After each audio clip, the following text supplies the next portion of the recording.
तो जो आरोपी पकड़े गए हैं वो डॉक्टर अल फलाह यूनिवर्सिटी में काम करते थे और इस घटना के बाद अल फलाह यूनिवर्सिटी में 1000 से ज्यादा छात्रों का भविष्य खतरे में है। एनएएसी ने यूनिवर्सिटी को नोटिस जारी किया है। वित्तीय अनियमितता के कारण ईडी ने भी यूनिवर्सिटी पर शिकंजा कसा है। शनिवार को छात्र और परिजन कॉलेज प्रशासन से मिलने पहुंचे।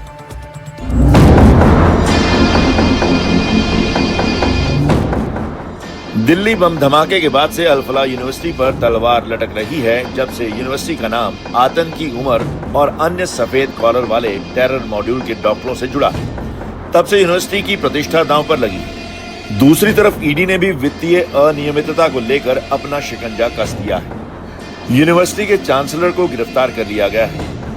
ऐसे में छात्रों से लेकर अभिभावकों तक को चिंता सता रही है कि कहीं उनके छात्रों का भविष्य अधर में न लटक जाए।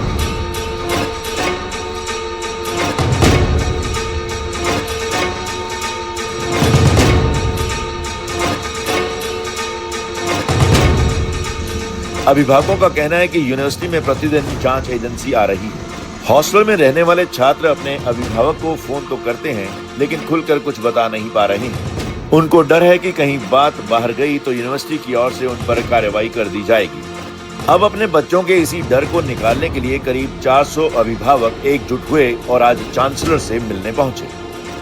उनका जो बच्चा है वो 4th ईयर में है और लाखों रुपए फीस खुशपाल सिंह जी ने दिया है। सर, आप जैसे तमाम सारे पेरेंट्स जिन्होंने लाखों रुपए की फीस दिया है, इस खबर के आने के बाद तो बहुत ही निराश और हताश होंगे। सर, ऐसा है, कोई भी इंसिडेंट होता है, वो छोटा हो चाहे बड़ा हो,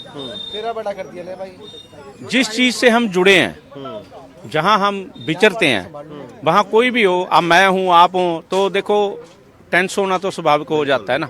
हमारे बच्चे इधर पढ़ रहे हैं, एमबीबीएस कर रहे हैं, डॉक्टरी की पढ़ाई कर रहे हैं, तो जो भी लोग, मैं अकेला नहीं, कितने पेरेंट्स 1200-1300 पेरेंट्स बन जाते हैं 4 सालों के। हर बंदा बरी करेगा, एक बार करेगा ही करेगा। अच्छा सर, जो बातचीत हुई उसमें यूनिवर्सिटी की मान्यता को लेकर तमाम सारे सवाल उठ रहे हैं, उस बारे में भी आपकी बातचीत हुई? हाँ जी, हम आज मैनेजमेंट से, फैकल्टी से बात हुई है, वो लेकिन कह रहे हैं, आश्वासन भी दिया उन्होंने कि ऐसी अभी तक कोई बात नहीं है। जो सिक्योरिटी एजेंसीज हैं, या ईडी वगैरह का चल रहा है, वो तो चल रहा है, प्रोसेस चलता रहेगा, उससे हमारा कोई लेना देना नहीं। हम हमारे खुद बच्चों, सिर्फ बच्चों के लिए, बच्चों की पढ़ाई के लिए, उनके फ्यूचर के लिए इधर आए थे। वो जो हमारे डाउट थे वो उन्होंने क्लियर करने की कोशिश की है और कुछ क्लियर हो भी गए हैं। कल को सर अगर यूनिवर्सिटी पर कोई सख्त कार्रवाई होती है, मान्यता खत्म करने तक की कोई कार्रवाई होती, तो आप क्या सरकार से कहेंगे? हम सरकार से यही बेनती करेंगे कि हमारे बच्चों का भविष्य को मद्देनजर रखते हुए जी, उनके फ्यूचर के लिए सिक्योरिटी, कुछ भी सरकार उसको देख के